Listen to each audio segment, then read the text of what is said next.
warahmatullahi wabarakatuh.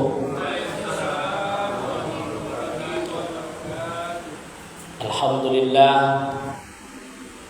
alhamdulillahillazi hadana li hadza wa ma kunna linahtadiya laula an hadana Allah. Asyhadu an la ilaha illallah wahdahu la syarika lah wa asyhadu anna Muhammadan abduhu wa rasuluhu la nabiyya ba'dah. Subhanaka la ilma lana illa ma 'allamtana innaka antal alimul hakim. Rabbi shrah li sadri wa yassir li amri wahlul 'uqdatam min lisani yafqahu qawli. Qala Allah Ta'ala fil Qur'anil Karim, bismillahirrahmanirrahim.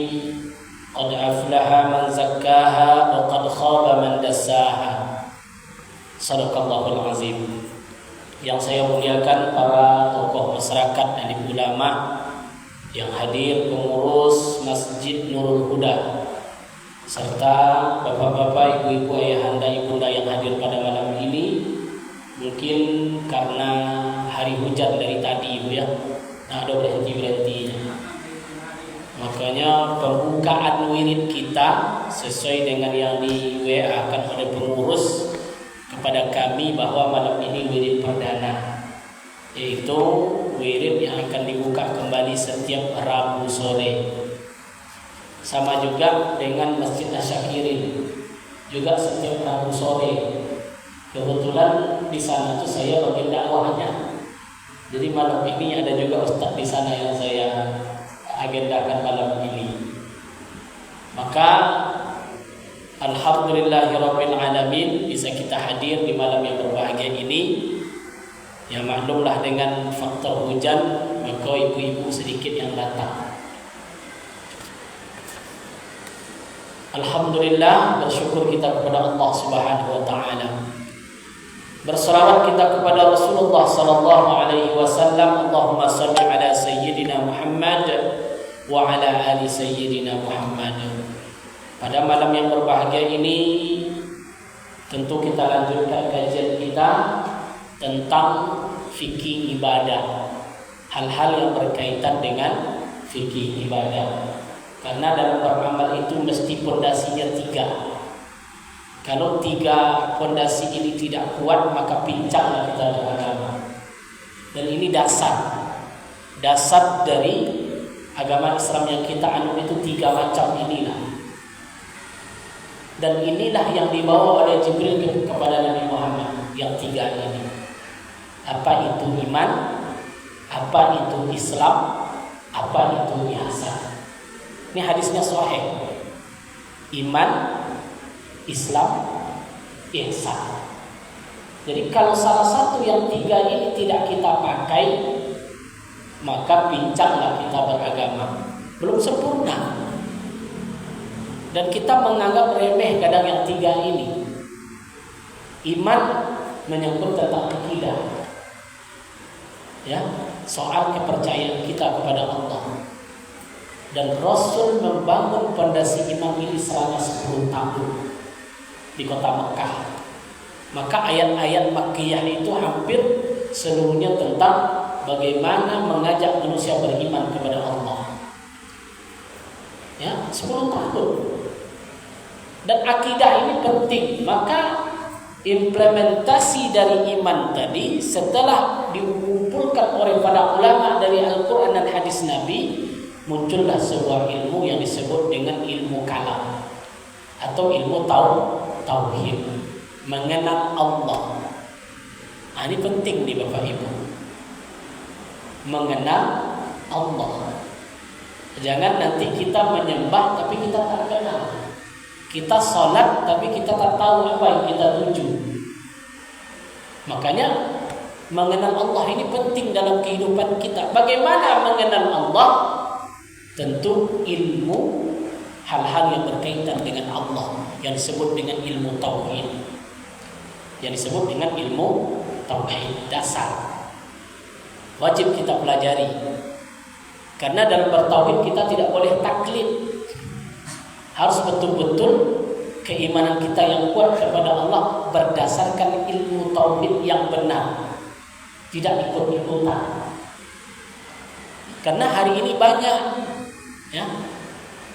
Soal Allah saja bersemayam di aras, ketika tengok YouTube berbagai macam, itu pendapatnya banyak sekali. Nah, ini kita hati-hati. Ya. Dalam akidah Ahli Sunnah wal Jamaah jelas bagaimana kita menyikapi sifat-sifat Allah. Nah, ini pemancing saja supaya kita ada nanti kajian itu diselipkan sedikit tentang ilmu akidah. Nah, itu yang iman tadi. Yang kedua Islam. Islam yang dibawa oleh Rasulullah SAW sebagai fondasi yang kedua setelah iman muncul Islam. Islam ini adalah aplikasi dari keimanan. Nah, kalau iman tadi berhubungan dengan qasad hati kita, keyakinan. Kalau Islam seseorang kelihatan, itu pengamalan dalam kehidupan sehari-hari. Maka Islam itu setelah syahadat, yang dimaksud dengan iman tadi tasdik bil qalbi, kita benarkan dengan hati kita. La ilaha illallah, betul benar-benar yakin kita dari dalam hati kita. Ketika kita yakin dengan Allah sebagai Tuhan dan Nabi Muhammad sebagai utusan Allah, wa yaf'alu bil arkan. Setelah tasdik bil qalbi, tidak bisa itu saja. Diiringi dengan hati dan dibuat dengan perbuatan. Apa itu perbuatan? Masuk wilayah ibadah. Nah, tadi wilayah akidah, masuk wilayah ibadah. Konsep ibadah dalam Islam itu 4. Nah, itu disebut dengan fikih ibadah. Konsep dalam Islam itu 4. Apa? Salat, zakat, puasa, haji. Itu disebut dengan fikih ibadah. Nah, itu disebut dengan fikih ibadah. Itu yang kita pelajari, dimulai dari sholat kemarin. Jadi kalau tidak ada ilmunya kan percuma. Maka menuntut ilmu tentang syariat itu hukumnya juga wajib. Nah, ini yang pertama. Terus yang ketiga tadi ihsan. Apa itu ihsan? An ta'budallah ta'annaka tarahu fa in lam takun tarahu fa innallaha yaraka. Engkau menyembah Allah, engkau melihat Allah. Seandainya engkau tidak bisa melihat Allah, ingat Allah menengok engkau. Ini lebih kepada adab. Ini adab ini sudah banyak hilang hari ini. Ya. Ihsan itu wilayah adab. Di mana adab kita tadi, maka sebagian kita harus mengetahui ilmu tentang adab, akhlak. Akhlak ini masuk dalam pengembangan fikih juga. Setelah ibadah, masuk kita fikih muamalah. Apa fikih muamalah itu, Pak? Kehidupan sosial. Manusia dengan manusia, jual beli, ya, gadai menggadai, riba, segala macam itu dipelajari. Tapi itu masuk pada wilayah muamalah, bukan ibadah kepada Allah. Bukan tentang syariat, tapi sosial kita. Setelah fikih muamalah, masuk lagi kepada fikih munakahat namanya. Apa itu fikih munakahat? Hal-hal yang berhubungan dengan etika kita hukum berkeluarga. Ya. Terdiri dari suami, istri, anak, termasuk talak, cerai, hadanah, waris. Nah, masuk juga masalah waris. Itu fikih munakahat. Yang terakhir disebut dengan fikih jinayah. Nah, kalau fikih jinayah kita tidak masuk ke ruang itu, karena negara kita bukan negara Islam. Tapi kalau munakahat sudah ada hukum kombinasi hukum Islam. Contohnya undang-undang pernikahan. Undang-undang pernikahan nomor 1 tahun 70. Nah, 40 cara orang selain Islam masuk ke situ bisa nikah. Karena undang-undangnya ada.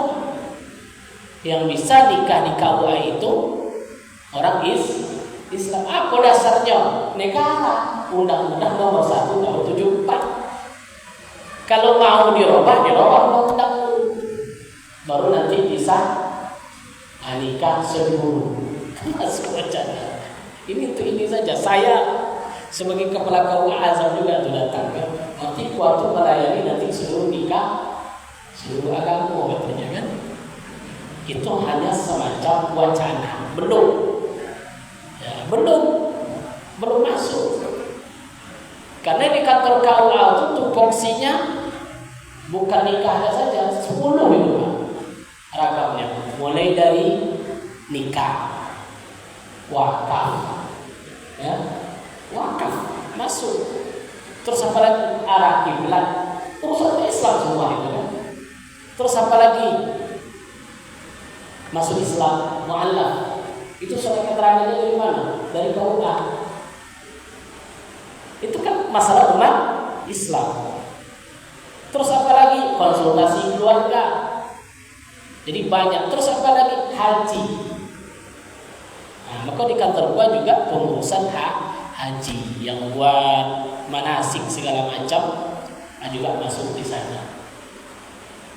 Maka yang kita kaji hari ini itu tentang fikih ibadah. Sampai mana kaji ibadahnya? Sampai mana saudara? Agak lupa ya. Ambo kasih tanda di situ. Ada tanda. Betul. Tentang betul. Namun sebelumnya karena ini momentum Syawal, tentu kita dulu minal aidin wal faizin, mohon maaf lahir dan batin. Dan itu kita sudah selesai Bapak Ibu. 3 setidaknya yang suci kepada Allah. Wa yuzakkihim bi anfusihim, suci kita kepada Allah. Ibu ini sudah suci. Kenapa bersih dari dosa? 30 hari kita berpuasa kepada Allah. Insyaallah semuanya sudah suci kita kepada Allah. Maka disebut dengan Aidul Fitri. Aidul itu apa artinya? Kembali. Fitri suci. Pertanyaannya, sudah kembali kita kepada suci atau belum? 3 syaratnya. Yang pertama tadi suci dosa kepada Allah. Kalau ini mudah Bapak Ibu, cukup astaghfirullahalazim. Malam kita tarawih, tadarus Al-Qur'an. Semua amaliyah yang kita lakukan itu membuat dosa kita kepada Allah itu sudah diampuni. Itu tugas pertama. Tugas kedua, bersih harta. Makanya dituntut zakat Pak. Baik zakat fitrah ataupun zakat mal. Udah keluar Bapak Ibu ya zakatnya. Berarti sudah selesai tugas 2 tadi. Yang ketiga, ini kayaknya agak berat. Apa yang ketiga? Mohon maaf lahir batin. Jadi maaf itu tidak lahir saja, batin. Berarti kata maaf itu keluar dari hati. Jadi yang suci, yang perlu kita sucikan lagi adalah hati kita. Dari mana kita sucikan Ustaz? Dongki, iri hati, buah sangko, curiga ke orang lain. Ini tugas yang ketiga ini. Kalau tidak ada minal aidin wal faizin, percuma. Karena apa? Masih ada dosa antara manusia dengan manusia yang belum selesai. Tidak ada Idul Fitri kita kalau seperti itu. Kalau masih ada dosa antara manusia dengan manusia. Maka saya ingat Bapak Ibu, apa yang dikatakan oleh Syekh Sufyan As-Sauri, seorang ulama, di dalam kitab Tanbihul Ghafilin. Saya mendengar kalimat beliau itu luar biasa. Apa kata si Sufyan As-Sauri tadi Bapak Ibu? Andai aku mati, andai saya mati dan saya bertemu dengan Allah, saya tidak takut dosa kepada Allah itu 70 kali, namun saya lebih takut saya mati tapi saya punya satu dosa dengan manusia menghadap kepada Allah. Maksud itu Pak, kalau 70 dosa saya kepada Allah, saya lebih takut kalau saya mati cuma satu dosa saya dengan manusia. Paham Bapak Ibu? Kalau 70 kali Bapak Ibu dosa saya kepada Allah, kata Sufyan, saya tidak takut. Tapi saya lebih takut kalau saya mati masih ada saya tidak tegur sapa dengan satu orang. Itu kata Sufyan As-Tsauri. Kok bisa begitu Ustaz? Dosa kepada Allah, mati pun orang itu ada harapan akan diampunkan oleh Allah. Ada Pak. Apa contohnya? Ibu mati. Jangan mau gila Ibu. Contoh ini ya, ibu umpamanya mati, tapi masih ada dosa kepada Allah. Mungkin dulu puasanya banyak tinggal, belum terbayar. Itu dosa dengan siapa tuh? Dengan Allah. Mungkin sholatnya dulu banyak tinggal, belum terbayar, terqadha. Itu dosa dengan siapa? Dengan Allah. Kita mati, ada tak harapan akan diampuni? Ada. Apa? Datang anaknya berurus masjid. Siapa wanita kehormatan itu juga? Siapa ketuanya? Pak Arifin. Datang ke Pak Arifin tadi anaknya. Pak Arifin. Apa sama? Eri Effendi. Ada orangnya. Pak Eri, kata anak ibu umpamanya udah mati. Datang anak ibu ke Pak Eri tadi. Pak Eri, saya berkurban tahun ini untuk mak saya, untuk almarhumah. Ibu sudah dikubur. Kira-kira ringan tak dosa? Kalau seandainya dosa, ada tak ampunan Allah? Disitulah kita diampunkan. Tapi kalau ibu mati, contoh, saya apa lagi nih? Umpamanya bapak mati, rupanya masih ada kakak beradik, ndak sapo-sapo lah 2 tahun, ndak bertegur sapa selama 2 tahun, mati dia. 10 ekor kurban anaknya ada. Itulah dahsyatnya hubungan manusia dengan manusia. Terus kapan diampunkan Ustaz? Kalau adiknya sudah memaafkan dan ridho dia dengan yang mati tadi. Makanya kalau jenazah terbaring itu apa yang kita ucapkan? Kalau ada hutang piutang, datangi ahli waris. Kalau ada salah dan salah, mohon dimaafkan. Maka jangan sampai kita mati tapi masih ada belum tegur sapa dengan orang lain. Paham Bapak Ibu? Maka wajarlah Sufyan As-Tsauri tadi begitu kalimatnya dalam kitab tadi. Ya Allah, kalau aku mati dosa aku 70, aku tidak takut kata Sufyan. Tapi aku lebih takut aku mati kalau dosa itu masih ada satu antara hubungan manusia dengan manusia. Maka dahsyat Bapak Ibu. Jadi gimana caranya? Minta maaf. Kalau ada yang belum selesai, selesaikan secepatnya. Kalau ada hati tidak enak sama enak, selesaikan. Jangan sampai kita mati tapi kita punya konflik dengan orang lain. Di sini. Maka yang terakhir itu tugasnya tadi Bapak. Bagaimana kita saling memaafkan dalam kehidupan kita, sehingga kita bersih. Atau yang disebut dengan Idul Fitri. Sehingga sebuah riwayat menyebut di Syawal itu Jibril berdoa kepada Allah, ya Allah, jangan engkau terima Ramadan seorang anak yang belum meminta maaf kepada kedua orang tuanya. Jadi lemantap di Indonesia juga ada istilah mudik, pulang kampung. Apa pulang katanya? Pulang. Kemana? Ada oke. Tujuannya apa? Pertama orang tuh nengok makam kalau meninggal kan.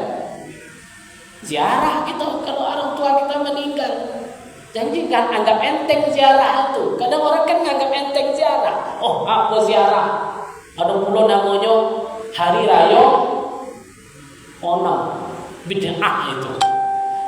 Kita kan sibuk itu sekarang. Yang hari raya 6 itu tidak ada sama sekali. Itu hanya penamaan. Karena yang dikatakan hari raya itu apa? Sholat hari raya. Tapi kalau ada Pak di kampung kita hari raya 6 dia sholat Id, bukan bid'ah lagi, tidak keluar itu dari syariat. Jadi kita kadang-kadang terjebak oleh nama. Kenapa ada hari raya 6? Itulah pintarnya ulama-ulama kita dahulu.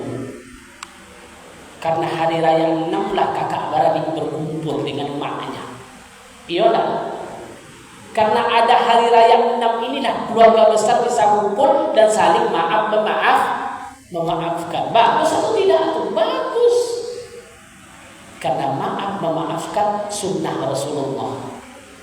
Sama dengan halal bihalal, Pak. Halal bihalal pernah tidak dibuat Rasulullah? Jangankan Rasulullah, orang Arab itu tak kenal yang halal bihalal. Karena halal bihalal bahasa Arab yang di Arab tak tahu orang Arab. Kok ada halal bihalal? Itu bahasa Arab yang diindonesiakan. Apa maksud halal bihalal? Halal itu pintarnya para ulama-ulama kita dulu. Syekh Wahid Hashim, Wahid Hasbullah, Hasan As'ari itu bukan ulama-ulama biasa. Mereka itu hafal kitab, hafal hadis, hafal Quran. Enggak sembarangan mereka yang mencetuskan itu. Kenapa mereka mencetuskan seperti itu? Supaya muncul tali asih saling sayang menyayang tokoh politik ketika itu. Ya sama Soekarno itu kan politik itu kacau, Pak. Ada isu ini segala macam sehingga politik itu tidak lagi di meja tapi hampir bertumpahan darah. Gimana tokoh ini supaya solid? Maka muncul ulama, kita buat halal bihalal. Antara lawan dengan kawan duduk saling salaman. Luar biasa ide mereka. Karena inti dari halal bihalal itu saling memaafkan. Ini kan hanya soal nama. Dan ingat hukum istinbat, hukum dalam Islam dia tidak pernah menghukum nama. Tapi hukum itu lebih kepada perbuatan. Apa hukum maulid? Jangan tanya hukum maulid nabinya, tanyalah apa perbuatan di dalamnya. Mungkin maulid di Indonesia cuma tausiah, ya, menciptakan kisah Rasulullah. Baru ambil hukumnya, boleh tak? Boleh, karena sama dengan tabligh akbar. Mungkin maulid di tempat lain, seperti di Syiah, itu mereka joget-joget segala macam. Apa hukumnya? Haram. Jadi ngambil hukum tadi dari perbuatan sesuatu, bukan dari penamaan. Apa hukum halal bihalal? Jangan tengok halal bihalalnya, tapi tengok acaranya apa. Orang memaafkan. Padahal Rasulullah sendiri yang mengatakan, ya, al-muslimaini yaltaqiyani. Seorang muslim yang satu dengan muslim yang lain mereka bertemu. Fayasfahani, mereka saling salam-salaman. Ghafarallahu lakuma qabla ayyatafarraqa. Akan Allah ampunkan keduanya sebelum mereka berpisah. Apa maksudnya apa? Salam kita, Pak. Itu berbuat dosa dari Allah. Bahkan sebelum kita berpisah. Itu sunnahnya. Saling salam-salaman. Jadi orang-orang dulu pintar.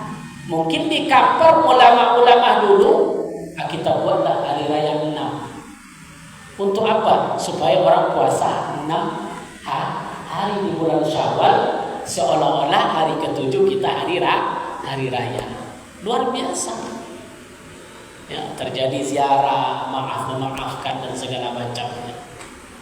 Jadi kalau ada kita tidak akur dengan siapapun, maka cepatlah kita saling memaafkan.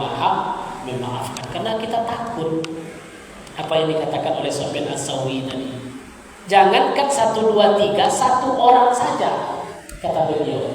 Ini sangat berbahaya terhadap amalan-amalan yang kita kumpulkan kepada Allah Subhanahu wa taala, meskipun dia pria, meskipun ustaz sekalipun Bapak Ibu rahimakumullah, kalau ustaz tidak bertegur sapa pula dengan ustaz lain, nah itu bukan ustaz, berarti dah hilang, ya.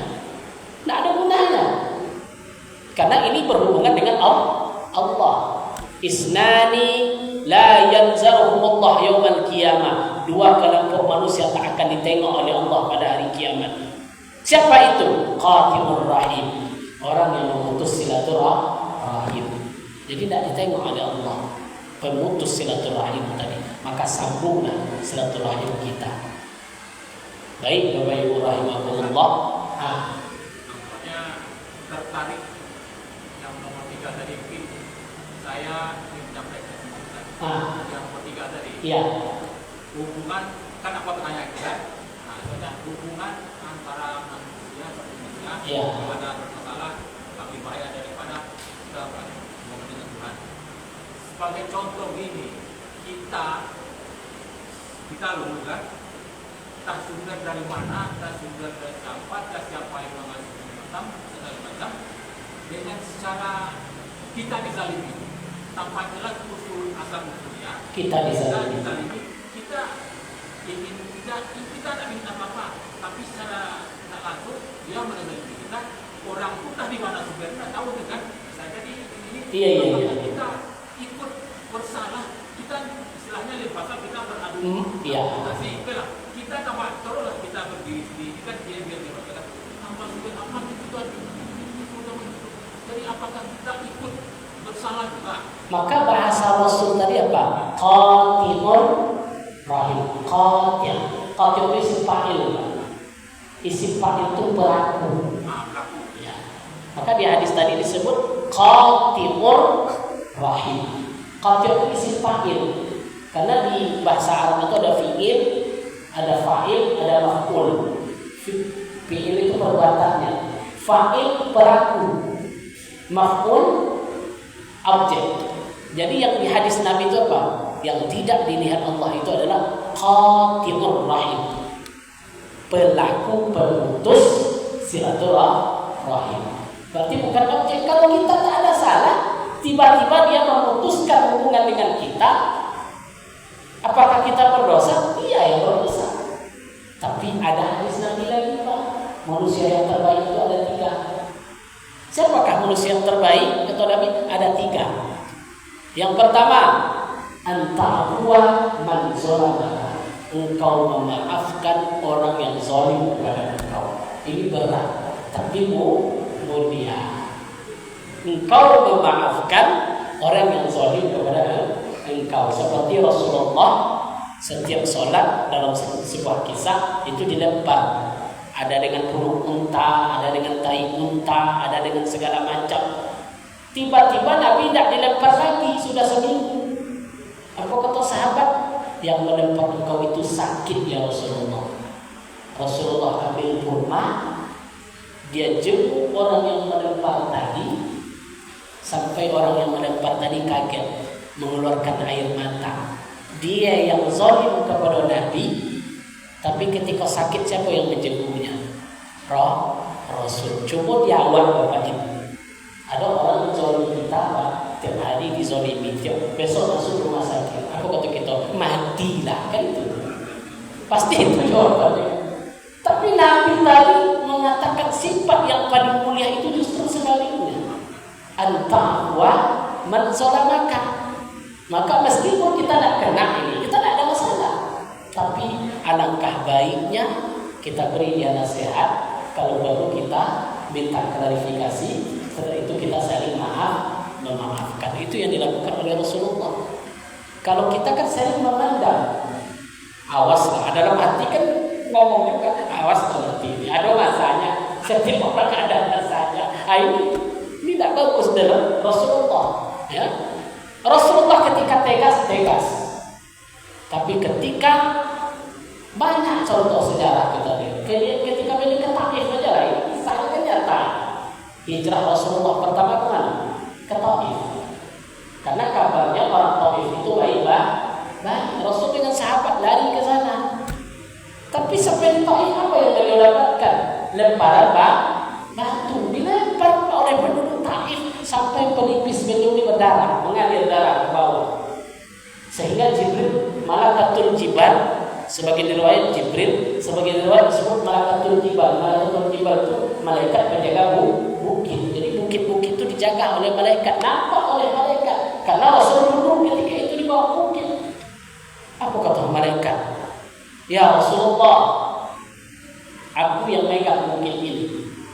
Engkau sudah dizalimi. Andai engkau izinkan aku ambil bukit ini, aku hobankan itu untuk hobankan. Aku hantamkan ke penduduk Taif itu, mati penduduk Taif itu semua. Tapi apa jawab Nabi ketika itu? Lah, jangan. Innahum la ya'lamuni. Mereka itu tidak tahu saya. Tapi justru apa yang dibuat oleh Rasulullah? Ya Allah, andai sekarang penduduk Taif tidak beriman kepada saya, mohon disulbi mereka, akan turun anak keturunan mereka, mudah-mudahan mereka beriman kepadaku, kata Rasulullah. Sehingga penduduk Taif setelah itu semuanya Muslim. Maka orang umrah, orang haji mengatakan penduduk Taif inilah penduduk yang paling ramah.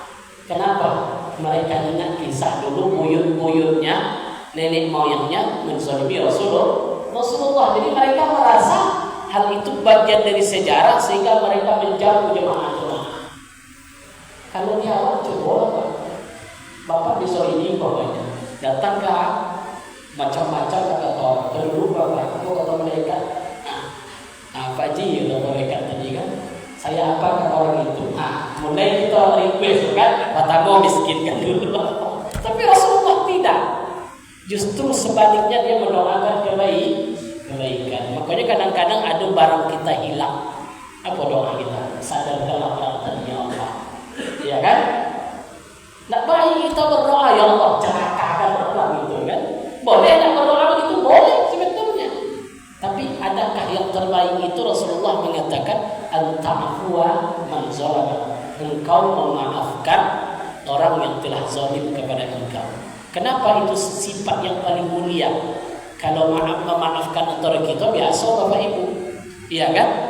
Karena kita tidak ada masalah. Berdiri kita sholawat, saling salam-salaman halalnya halal. Tapi kalau ketemu dengan lawan yang selalu kita disakitinnya, itu mulai berat Pak. Nengok-nengok lagi di masjid, wah Bapak itu tidak jadilah gitu kan? Terjadi seperti itu. Ya, seperti ibu-ibu kadang-kadang di sebagian tempat mau taklim, nampak ibu itu duduk, anak jadi dia masuk. Jadi ada hal-hal yang seperti ini yang Rasulullah sudah wanti-wanti dari awal. Apa katanya? Anta'fuwa man zalama. Sifat yang paling baik itu adalah engkau memaafkan orang yang telah zalim kepada engkau. Itu yang pertama. Yang kedua, apa kata Rasulullah lagi yang kedua? An-tu'ti man harama. Engkau memberi orang yang tidak pernah memberi kepada engkau.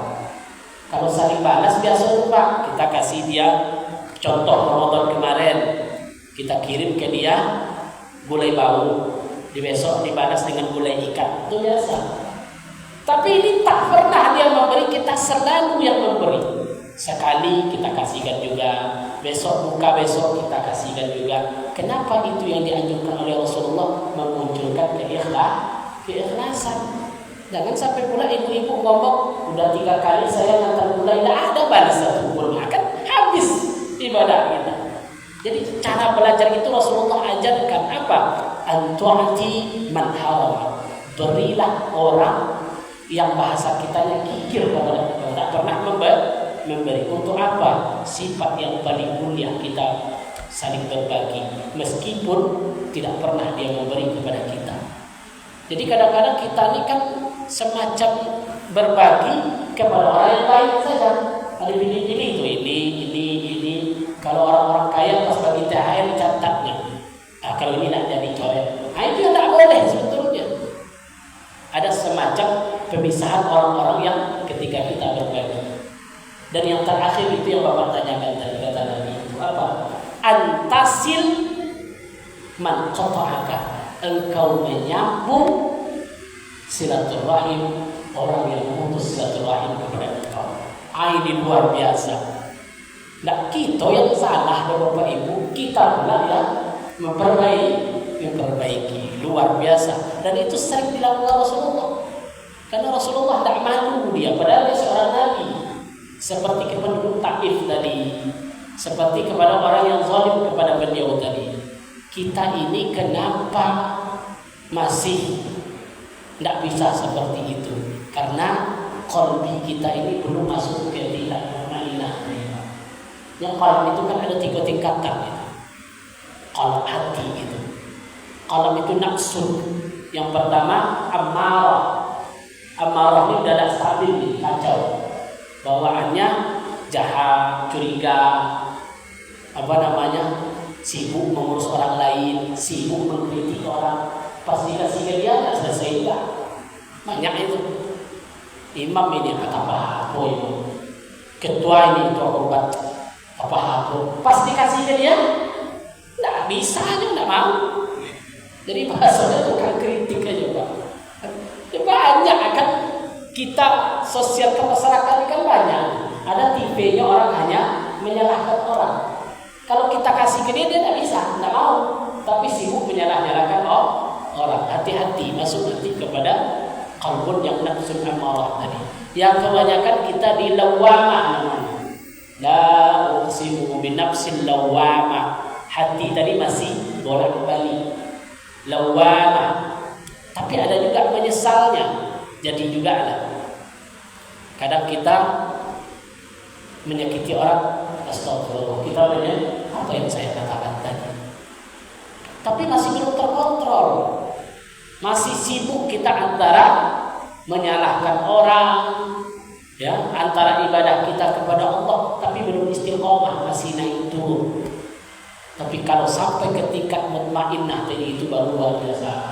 Makanya kalimat dalam juz ammah itu, ya ayyatuhan nafsul mutmainnah irji'i ila rabbiki radiyatan mardiyah fadkhuli fi ibadi wadkhuli jannati. Hai jiwa-jiwa yang mutmainnah, itu namanya jiwa-jiwa yang tenang. Ketenangan jiwa. Buat rumah baru orangnya tidak terlalu, tidak ada efek juga. Tidak ditunjuk orang jadi ini, tidak ada efek. Nggak dihargai orang, tidak ada efek. Dia lebih kepada bagaimana konsentrasi dia hanya mengharapkan ridha Allah Subhanahu wa taala. Dan ini sulit didapatkan. Nah, dan ini sangat sulit. Maka 3 ciri tadi lakukan. Pertama tadi anta'fuwa man zalamaka, memaafkan orang yang zalim kepada engkau. Yang kedua, antu'tiya man hawa, memberi orang yang tidak pernah memberi kepada engkau kepadanya. Yang ketiga, antasil man qata'aka, menyambung kembali orang yang memutus silaturahim kepada engkau. Jadi kalau ada kakak beradik, posisi kita kakak, ada adik kita umpamanya kadang ego, kakak beradik ini kan banyak masalah kadang-kadang. Kalau kita terapkan sifat dari Rasulullah tadi, panggillah dia. Panggil, kita saling klarifikasi meskipun dia yang salah. Justru karena kita sayang tadilah, maka kita saling memaafkan. Tapi kalau pertanyaannya orang itu kena apa enggak kena lah. Karena bahasa Nabi tadi sifatnya qatimur rahim. 2 yang tidak dilihat oleh Allah pada hari kiamat nanti. Yang pertama qatimur rahim, orang yang memutus silaturahim. Yang kedua jarus su, jar tetangga, su apa bahasa su, yang tidak pernah menyenangkan tetangganya sendiri. Jadi individualisme lah bahasa kita, tak peduli dengan orang lain. Mudah-mudahan bermanfaat. Ya, udah bunyi pula, ada pertanyaan lagi. Tak apa ya, kita terjawab ya, insyaallah. Tapi memang berat itu kan. Memang mudah mengucapkan, tapi sangat berat dalam melaksanakan dalam kehidupan kita sehari-hari. Karena banyak juga provokasi kan. Masa bapak lemah kata orang kan, itu kita kadang-kadang. Kalau lemah betulnya pula minta maaf betul kan. Nah, bukan itu. Lebay, bukan justru itu justru yang kuat. Kita bandingkan Rasulullah, Pak. Rasulullah itu dosa diampuni, manusia yang paling utama, tapi tidak malu dia untuk menyambung kembali silaturahim tadi dengan orang lain. Belum lagi di akhir hayat beliau dengan kisah yang kita kenal dengan Ukasha. Kan Nabi juga yang minta maaf, bukan Ukasha, Nabi itu yang minta maaf. Jadi mudah-mudahan pertemuan perdana ini bisa kita ambil iktibar dalam apa yang disampaikan. Berarti fikihnya besok lah kita lanjutkan lagi. Masalah ya satu aja Pak, dikit. Kita dalam sunat pertama dilanjutkan panjang sujud berdoa. Ya. Tapi dalam sujud itu sunat itu kayak seperti sebelum setelah sholat kita ada zikir, segala macam, itu istighfar, selawat, doa yang lain itu gimana hukumnya istighfar sama selawat dalam sujud tersebut? Di bacaan sujud kan sudah ada dalam tatanan. Tapi kalau kita buat doa dalam sujud tidak ada masalah, selagi tidak masuk kalimat-kalimat ajami, kalimat-kalimat yang bukan zikir yang bisa membatalkan sholat. Boleh, tapi biasanya itu sholat sendiri, sholat sunnah. Ya, sholat sunnah boleh kita berdoa kepada Allah, meminta kepada Allah, tapi jangan sampai keluar. Tapi kalau sujud Bapak, ya Allah, itu udah batal sholat itu, karena muncul bahasa ajami.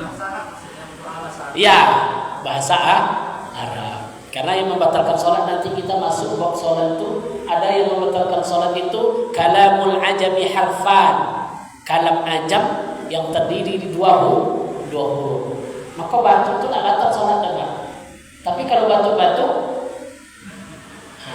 itu batal. Kan dua huruf itu. Bapak itu batu. Kalau imamnya panjang datang sana. Biasanya banyak itu kan. Yang batu-batu itu batal. Jadi hati-hati kita juga dalam masalah hukum sholat tadi. Kalau bahasa ajam tadi. Ya Pak ya. Besok masuk ya. Masuk nanti doa-doa masuk dalam hukum sholat insyaallah. Demikian, mohon maaf atas segala khilafan dan mudah-mudahan bermanfaat. Subhanakallahumma wa bihamdika asyhadu an la ilaha illa anta astaghfiruka wa atubu ilaik. Wallahu muwaffiq ila aqwamit thariq. Assalamualaikum warahmatullahi wabarakatuh.